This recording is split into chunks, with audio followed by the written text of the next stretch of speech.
காட்டுமன்னார் கோவில் சுற்றுவட்டார பகுதிகளில் தர்பூசணி விலை கடுமையாக சரிந்துள்ளதால் விவசாயிகள் வேதனை அடைந்துள்ளனர்.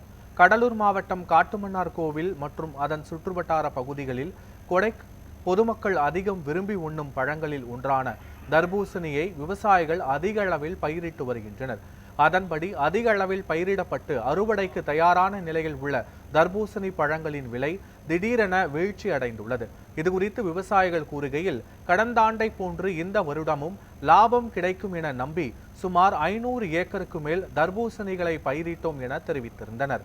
வெளி மாநிலங்களில் இருந்து வரும் வியாபாரிகள் மிக குறைந்த விலைக்கு தர்பூசணியை வாங்கி செல்வதாக விவசாயிகள் கூறினர். இதனால் தங்களுக்கு பெரும் நஷ்டம் ஏற்பட்டுள்ளதாகவும், தர்பூசணிக்கு நல்ல விலை பெற்றுத்தர வேளாண் துறை அதிகாரிகள் நடவடிக்கை எடுக்க வேண்டும் எனவும் அவர்கள் வலியுறுத்தியுள்ளனர்.